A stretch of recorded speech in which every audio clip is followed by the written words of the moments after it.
In today's video, I am going to teach you how to edit the subject line in Outlook Classic. If you've ever received an email with a vague or unhelpful subject, editing it can make your inbox easier to scan and your searches more accurate. Outlook Classic lets you tweak the subject of a message you've already received.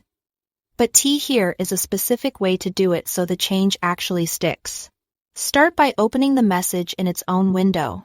In your inbox, double-click the email. This is important because you can't edit the subject while you are viewing the message in the reading pane. The separate window gives you full control over the message header and content. Once the message is open, click directly on the subject line at the top of the window. In many cases, the subject field will turn into an editable text box right away. If it doesn't seem clickable, don't worry.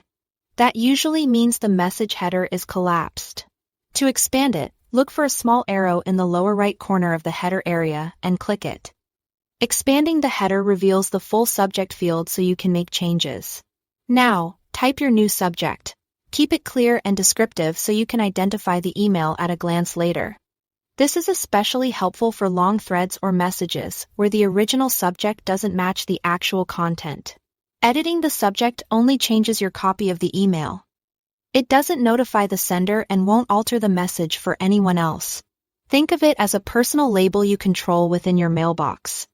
After you've updated the text, save the change. In the top left corner of the message window, click the Save icon, which looks like a small floppy disk. Saving ensures Outlook updates the item in your mailbox, so the new subject appears in your inbox and in search results. If you skip this step, the change may not be preserved. When you are done, close the message window. You'll now see your updated subject in your message list, making that email easier to spot and categorize in the future. That's all to it.